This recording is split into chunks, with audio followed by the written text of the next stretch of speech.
Нова тема во студиото 5 на македонската телевизија, впрочем две теми кои што се однесуваат на здравието.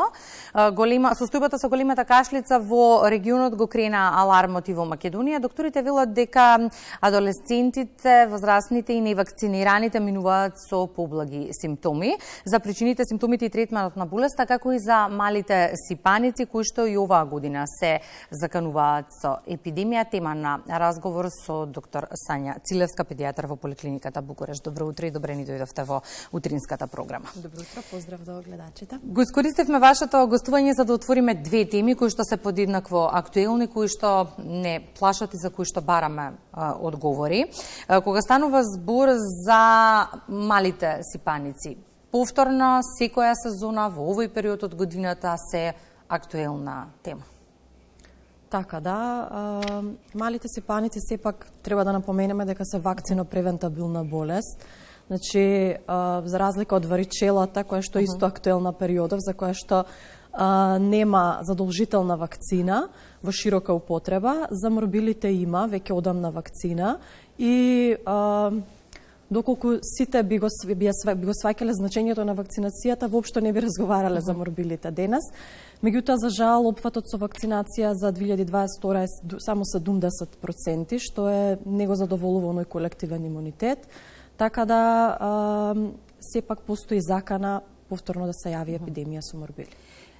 95% треба да биде опфатот на вакцинирани деца за да имаме колективен имунитет. Годинава од она што го прочитав паѓа и под 70. Дали тоа значи, докторка, дека антивакциналните кампањи се погласни и даваат се поголеми ефекти? Секако така е. Антивакциналните кампањи се многу агресивни, гласни, посебно по социјалните мрежи и останатите социјални медиуми. Така да тие што говорат за вакцинација не се до тој степен гласни, затоа што се смета дека вакцинацијата треба да биде свест на секој граѓанин кој што живее во заедница, како што живееме ние, нели не живееме изолирани, се движиме, одиме во градинка, во школа, на работа и дека мораме да имаме една свест за заштита од заразните болести во тој колектив во кој што сме. Некаде прочитав изминативе денови, имаш информација дека родителите кои што не сакаат да ги вакцинираат своите деца им се закануваат на педијатрите дека ќе ги сменат ако не им дадат потврда дека детето не може да се вакцинира. Сте се соочиле со ваков случај? Да, постојано се соочуваме и кај нас во вакциналните пунктови доаѓаат родителите и бираат буквално како во маркет која вакцина сака детето да ја прими. Значи, дали може да ја скокнеме вакцината за морбили, таа страшната вакцина, да ја одложиме, да ја прими после 3 години, после 4 години, ја сакаме сега оваа ревакцина, таа ревакцина. Тоа се коси со календарот за имунизација, се коси со сите правилници, со светските календари за имунизација. Значи, календарите за имунизација се направени на тој принцип да во одредена возраст, која што е најкритична за одредена болест, детето прими вакцина прва, втора, трета или бустер доза, за да се заштити тоа дете од таа болест, како и колективот во кој што тоа дете функционира. Меѓутоа, родителите прават некои своји календари на вакцинација, ги притискаат и нас не притискаат и матичните лекари и навистина, мислам, се губи смислата на вакцинирањето. Докторка, во времето кога вие растевте и јас растев, особено зборувам сега за вакцините во училиште, не се прашува, ако се сеќавам, родителите дали треба да бидеме вакцинирани. Така, не редеа во ред, доаѓа медицински екипи, завршувавме работа и продолжувавме со часот, не бевме ни одсутни дури. Така. Зошто? Дали тоа беше попаметен модел од овој сега? Па, за жал, мислам, за жал и за среќа, времињата се менуваат. Не можеме тој принцип кога ние сме растеле да го примениме сега, затоа што родителите се поинакви, децата се поинакво воспитани, времињата се други. Меѓутоа, треба да најдеме некоја средина. Ние избегнуваме, јас како лекар избегнувам да функционирам со родителите на принцип заплашување, нели да им објаснувам за страшните компликации што може да се случат. Едноставно сакам тоа да биде на доброволен принцип, односно тие да ја разберат важноста на вакцинирање. Сакам да се задржиме тука на страшните последици, оно што го споменавте, тие страшните последици кои може да се случат. Во бројните антивакцинални кампањи се зборува за страшните последици кои може да се случат како последица од вакцинирањето. Ајде сега да проговориме за тоа што може да се случи ако не се вакцинираат децата. Кои се оние страшни последици од невакцинирано дете со мали сипаници? И па еве, можеме да се подсетиме на епидемијата во 2019, каде што беа пријавени преку 2000 случаи на морбили за краток период, докажани околу 1800 чинам.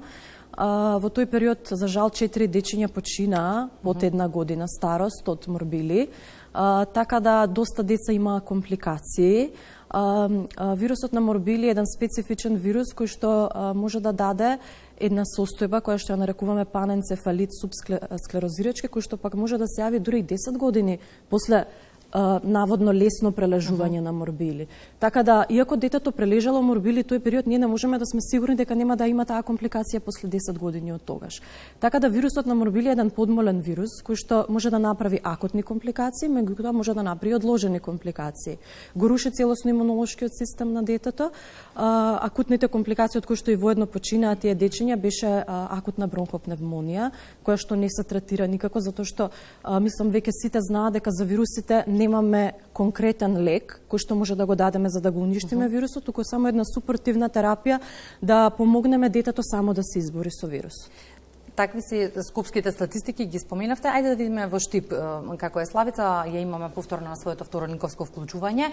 Славица, споменавме за колективен имунитет и заштита на децата, потребно е 95% од нив да бидат вакцинирани. Какви се статистиките во однос на вакцинацијата во Штип? Штип е над републичкиот просек кога се работи за имунизација од морбили. Прва доза е 84% аплицирана кај децата до 1 годишна возраст, а ревакцината е над 90%, што значи дека не спаѓаме во онаа категорија општини каде има мал, односно понизок опфат на деца со МРП вакцина. За вакцината и за опфатот во Штип и за незиното значење предлагам да ја слушнеме докторката Дијана Коцева-Миланова од вакциналниот пункт во здравствениот дом Панче Караѓозов во Штип. Спредбено со минатата година, опфатот со МРП вакцина е во пораст. За првата доза која се прима со наполната 1 година изнесува 84,3%, а втората доза која се прима на 6 годишна возраст имаме опфат од 94,4%, што е над националниот просек од 70%. Колку треба да биде опфатот за да се сите чувствуваме сигурно, посебно децата? Кога имунизација е во прашање, ние тежиме кон идеален опфат од 95%, кој реално во последните години тешко се достигнува. Постојат општини во Македонија каде опфатот е многу низок, под 50% или околу 50%. Тоа се општини со поголем број на население и тоа не доведува сите во реален ризик од појава на морбили, едно доста сериозно заболување кое може да се спречи со примање на вакцината. Вакцините треба да се примаат на возраст предвидена според вакциналниот календар без одложување. Првата доза на МРП вакцината се прима со наполната 1 година, а втората доза на 6 годишна возраст. Зошто според вас се уште актуелни тие сваќања дека МРП вакцината може да влијае врз развојот на детето, што е причина родителите да одлагаат вакцинацијата МРП на своите деца? Јас го разбирам стравот на родителите, но сепак тоа е нереален став, бидејќи оваа вакцина е една од најиспитуваните вакцини и до сега е докажано дека не влијае на растот и развојот на детето. Така да повторно апелирам родителите на време според да ги донесуваат децата на вакцинација на возраст кога тоа е предвидено со календарот. Доколку имаат било каква дилема околу вакцината, да дојдат и да побараат разговор или консултација со лекар кој работи во служба за имунизација, бидејќи лекарите се сепак најмеродавни лица кои можат да обезбедат сигурни и научно потврдени информации. Доколку сепак бираат да се информираат од интернет или од други извори, тоа да бидат извори кои се научно докажани и сепак апелирам да максимално одговорно се однесуваат кон здравјето на сопственото дете и да изберат кому да веруваат. Докторката Коцева и пред околу една година апелираше за реалната опасност која ни доаѓа доколку нема голем опфат на вакцинирани деца, со оглед на тоа дека оваа болест веќе ја има во соседните држави и пред неколку месеци имаше и случај овде во Штип кога едно детенце заболе. За среќа сите брзо реагираа, нема никакви проблеми, за среќа и сите во семејството на детето и неговите блиски беа имунизирани, така што не се прошири болеста и ова е само уште едно подсетување на важноста на оваа вакцина и апелот кој докторката постојано го дава родителите да не чекаат по голема возраст, бидејќи таа возраст од околу една година е некако круцијална за да се имунизира детето и потоа колку повеќе се чека, толку повеќе се зголемува, како што вели таа, и ризикот од заболување, а најчесто родителите чекаат некаде околу 1,5-2 години да направи детето за да прозбори, за да прооди, за да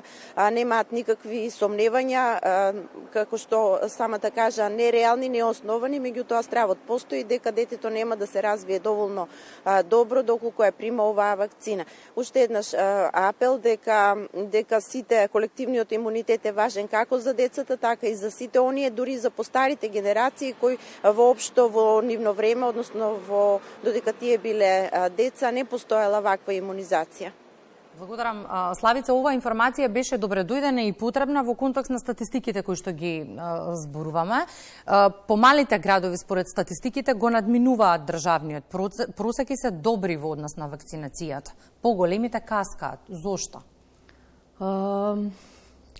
Пак ќе кажам, некако кај родителите кои што се сега да не кажам, не знам како да се изразам поточно, меѓутоа кои што не се сметаат себе сите за толку високо образовани за да можат да сметаат дека се пола доктори, нели, пошто читаат по интернет. Сега има поголема доврба во здравствените институции, поголема доврба во лекарите. Тоа беше и случајот со епидемијата на морбили, значи во општините во Скопје кај што живее нееманципирано, посиромашно население, немаше случаи со морбили. Ке ја спомнеме еве општината Шуто Оризари. За разлика во високо развиените општини во градот, морбилите беа со страшни бројки. Целта на овој разговор, повторно ќе повториме, дека не е да ги плашиме нашите граѓани, туку едноставно да укажеме дека нема потреба да зборуваме во 21. век за болести кои што сметаме дека се искоренети, односно треба да се искоренети, за кои има вакцини, бидејќи се бориме со сериозни здравствени други предизвици. Точно така, да. Значи, вакцините ја сменија епидемиолошката слика на многу болести. Ако порано водечка причина за смрт во Европа била голема кашлица, сега тоа се некои други вирусни заболувања. Така да целосно ни се менува епидемиолошката слика, ние за некои болести не знаеме ни како изгледаат и не сакаме да дознаеме дефинитивно. Така да ги замолувам само родителите, значи да не ги заплашуваме апсолутно, само убаво да се информираат кога ќе одлучат да не вакцинираат или да одложат некоја вакцина, убаво да се информираат кои се ризиците за детето доколку не се вакцинира на време. Споминавте големата кашлица, ајде сега да проговориме и за тоа. Во регионот ги полни ординациите, епидемиолозите велат дека нема простор за паника, но треба да бидеме внимателни. Така да, големата кашлица е болест која што не е искоренета се уште со вакцина, значи циркулира помеѓу нас. Некаде ја не ја гледаме затоа што баш ради вакцината. Меѓутоа, факт е дека ја има, кај возрастните и адолесцентите поминува во поблаги симптоми и не може според клиничките симптоми да се диагностицира, односно се преклопува со другите респираторни инфекции. Меѓутоа, кај децата може да предизвика сериозни компликации, значи ја предизвикува она заидувачка кашлица, при која што затоа порано уште меѓу народот се нарекувала црна кашлица. Значи детето во тој пароксизмален стадиум на болеста, буквално од кашлицата не може да дојде до воздух, модре во лицето, баш станува модро, затоа што не може да земе воздух. И го има оној класичен инспираторен стридор, го викаме феномен, кога дишните патишта се стегаат и детето не може да вдише воздух. Сликите се страшни, значи и за родителите, и за нас, здравствените работници. Буквално тоа дете не можеме да го смириме и нема што да му дадеме во тој период да се смири. Значи нападот сам треба да почне и да заврши и е сосема непријатна слика. Може ли да видиме какви се статистиките на државно ниво, за да може потоа да дискутираме? Симуна ја вклучуваме со доктор Злата Мехмедовиќ од Комисијата за заразни болести. Изминативе денови излегува неколку пати со изјаве Симуна дека нема простор за паника. Го потврдуваат ли тоа бројките? Да, токму тоа и тие информации ги дознаваме утрово од терен на Кристина со доктора Злата Мехмедовиќ. Ви благодарам што издвоивте време утрово и што сте...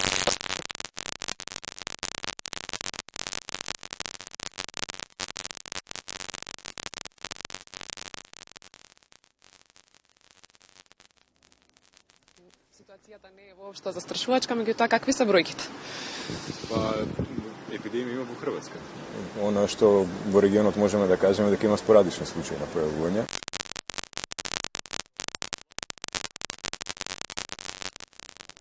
Имаме технички проблем, очекуваме да вклучиме повторна Симуна во меѓувреме додека ги добиеме информациите од Комисијата за заразни болести. Симптомите, барем од она што можев да го прочитам, се многу слични на стинката. Како да ги разликуваме? Можеме ли ние да ги разликуваме? Да ги препознаеме? Можеме. Значи, секоја кашлица што трае подолго од 2 недели, 2 до 3 недели, треба диференцијално диагностички да се помисли на пертусис, дури кај возрастни лица и кај адолесценти. Значи, кај нив нема да го има она класично помодрување, неможност да дојде до воздух, меѓутоа тоа е класична, прво почнува како сувана, дразнителна кашлица, за потоа да биде една спастична кашлица, дури кај возрастните лица. Можни се да се јава дури повреда на мускули, повреда на коски на градниот кош, заради силината на самата кашлица. Значи, секоја кашлица, и кај деца, и кај возрастни, која што трае подолго од 2 до 3 недели, треба да се помисли на пертусис. Бриз од нос и грло, даваат ли одговор? Не. И затоа мислам дека сме субдиагностицирани. Мислам сметаме и епидемиолозите сметаат дека големата кашлица има, меѓутоа диагностиката е малку потешка. Значи култивирањето на бактеријата е потешко, не се прави секојдневно. И постојат други некои испитувања каде што се докажува со PCR технологија, која што е скапа и не се препорачува за вообичаени кашлици. И затоа сметам дека пертусис има, меѓутоа не го диагностицираме. Ајде сега да ги слушнеме информациите. Симуна, продолжете онаму каде што застанавте, каква е статистиката, има ли простор за страв? Да, застанавме за состојбата во нашата држава. Доктор Злата Мехмедовиќ веќе започна со одговорот и она што можев јас да разберам од вашиот краток одговор на првото вклучување е дека ситуацијата за сега во Македонија се следи и нема ништо што укажува на посериозни последици. Токму така, немаме во моментот, во месец ноември немаше регистрирано ниту еден случај. Тоа значи дека сме слободна зона, фризона од појава на пертузис во Македонија, меѓутоа ја следиме состојбата во регионот, како што кажавте и вие, има епидемија во регионот. Во Хрватска има повеќе од 3000 регистрирани заболени, што е навистина загрижувачки. И кога немате случај внатре во државата, тогаш единствениот начин да го добиете е да импортирате случај од надвор кој што ќе зарази некој од нашите деца или може и повозрасен да зарази и во тој случај да почне тој ланчен процес на развивање на мини епидемија. Меѓутоа, Комисијата за заразни болести кажав дека редовно ги следи сите состојби и во регионот, не само во земјата. И денес ќе имаме состанок на кој што меѓу другото ќе дискутираме за сите заразни заболувања кои што се во регионот и кои што се потенцијално опасност за нашата популација. Да, веројатно една од превентивните мерки нели за да не дојде кај нас таква епидемија е, како што кажавте и вие, да не го внесеме случајот од надвор. Дали се внимава на тоа и дали има предпазливи мерки во однос на големата кашлица? Најефикасната мерка за да се спречи внесување на случајот е да имаме вакцинација која што е согласно оние прописи, протоколи кои што се пропишани за да се создаде добар колективен имунитет. А тоа значи дека над 95% од децата треба да бидат вакцинирани. За ова заразно заболување конкретно постои вакцина која што е во задолжителниот календар за имунизација, се вика Дитепер вакцина, која што е наменета практично за 3 заразни заболувања. Едното од нив е пертузис. И ако децата имаат примерно вакцина во процент над 95%, тогаш е многу мала веројатноста дека импортиран случај ќе направи епидемија кај нас. Мал е процентот на вакцинирани и со оваа вакцина, не е како со другите вакцини, меѓутоа околу 80 до 85% за прва, втора, трета вакцинација и ревакцинација се бројките со кои што оперираме од информациите што ги имаме од Институтот за јавно здравје, од извештаите кои ги добиваме од билтините. Малку е, треба да се покачи таа бројка, за да не дојдеме да гледаме исти случаи како што ни се сликите од Хрватска, каде што имаме по 3000 заболени, што е навистина поразително во ова време, кога имаме превентивна мерка која што е идеална, тоа е вакцинацијата. Да, но што друго треба да се внимава периодов, доктор Злата, затоа што навистина имаме и загаден воздух и се она што може би е потенцијално кај некои луѓе да донесе потешкоти. Мислам дека после ковидот ние се вративме на нормалниот, условно кажано, начин на живот. Гледате, ги заборавивме маските, заборавивме за тоа како да внимаваме во места кои што се затворени, каде што има премногу луѓе, каде што можат лесно да се принесат заразните заболувања, особено во овој период вирусите кои што се респираторно преносливи, кои што се пренесуваат по пат на дишење, кашлање, близок контакт со луѓе, подолго престојување во една затворена просторија, се опасни за здравјето на популацијата. Постојат така наречени ризични групи и ја апелот пред се би го упатил првенствено кон нив. Тоа се возрастните, оние кои што имаат над 65 години, кои што имаат пропратни хронични болести, оние кои што се секогаш изложени во затворени простории на присуство на многу луѓе, каде што е опасноста од трансмисија на вирусот голема, здравствените работници, бревените жени, децата, никако не смееме да ги заборавиме. Се тие кои што се на ризик секој пат да имаат потешки компликации и полош исход како резултат на добивање на болеста од едно вакво заразно заболување. И затоа апелот е до нив, пред се за оние кои што можеме да спречиме преку вакцинација, за децата тоа да го направиме преку вакцинирање, преку одговорно, совесно однесување пред се на родителите, а за останатите, посебно за повозрастните, доколку е во прашање ковид, исто така постои опцијата да се приме вакцината против ковид, која што ќе го засили имунитетот, и носењето на заштитните маски, онаму каде што гледате дека има премногу луѓе кои што би можеле да ви пренесат вирус. Да, што е карактеристично за овој период од годината. Доктор Злата, ви благодарам за издвоеното време. И благодарам и на вас за поканата. Кристина, тоа се информациите кои што ги носим утрово од терен благодарение на доктор Злата Мехмедовиќ. Како што можете да слушнете, и денеска имаат состанок, а ситуацијата во Македонија е стабилна, со тоа што единствено решение за да се спречи сликата каква што е во регионот е масовното вакцинирање. Благодарам, Симона. Продолжуваме на оваа тема, кога го спомна веќе вакцинирањето. Видите, адолесцентите, возрастните и вакцинираните се со поблаги симптоми. Во тој контекст, особено за возрастните, потребна ли е ревакцинација? Треба ли да размислуваме на оваа тема? Сега скоро имавме едно интересно предавање каде што гостуваше епидемиолог од Србија. Кај нив нели алармантна, има доста случаи на пертусис и они размислуваат, бидејќи се со поблага симптоматологија и не секогаш диагностицирани, меѓутоа се преносители, така да размислуваат за воведување на уште една бустер вакцина. Во нашиот календар последната бустер за пертусис се прима во второ оделение на 7 годишна возраст и повеќе нема. Бордетела пертусис е бактерија, односно болеста пертусис, која што не предизвикува траен имунитет, и ако се прележи дури, значи имунитетот трае и од прележување од вакцина некои 3 до 5 години. Така да во Србија се размислува за воведување во последната година од основно образование уште една бустер доза. Според епидемиолошките податоци што ги имаат тие, кај нас се уште не се размислува на темата, меѓутоа може да има ефект во однос на пренесувањето, посебно кај оние помалите, односно бебињата под 2 месеци кои што дури не ни подлежат на вакцинација, меѓутоа често се може да бидат заболени од пертусис. Во однос на третманот со сама накус имаме 2 случаи. Каков е процесот на лекување на големата кашлица? Големата кашлица е долготрајна исцрпувачка болест, значи се состои од 3 стадиуми, каде што првиот стадиум трае 1 до 2 недели, тоа е некоја носна секреција, солзење, очекивање, после почнува оној стадиум на пароксизам, на спастична кашлица, кој што може да трае до 6 недели, значи од 2 до 6 недели, кој што целосно го исцрпува и детето и возрастниот човек, затоа што самата кашлица бара огромна мускулна работа. И потоа следи фазата на заздравување, каде што се прорачуваат кашлиците и таа трае исто некои 2 недели. Значи, целиот циклус на болеста може да трае до 3 месеци. Доколку се открие, брзо се лекува, значи има соодветни антимикробни лекови, макролиди, кои што влијаат на бактеријата и доведува до брзо смирување на симптомите, меѓутоа целта е да се диагностицира, да се помисли на нензе, па да се диагностицира и докаже. И повторно доаѓаме до поидовната точка со која што го почнавме разговорот, дека сите вакцини од редовниот вакцинален календар се неопходни. Точно така. Сега скоро имавме еден проект каде што одевме на терен, кај во некои рурални општини, кај семејства кои што не вакцинираат, фактички им одевме дома и ги прашувавме зошто. Некои од нив викаат јас така одлучив да не вакцинирам. Само би замолила да се информираат од релевантни студии, значи од релевантни извори. Релевантни извори се студии, мултицентрични, значи направени во повеќе центри, двојно рандомизирани, значи студии кои што може да докажат дали таа вакцина има штетно дејство или корисно дејство, или пак сите студии во последно време што се направија кажуваат дека нели најголемиот страв на родителите се невроразвојните нарушувања, дека инциденцата на невроразвојни нарушувања е подеднаква, значи и кај вакцинирани и кај невакцинирани лица.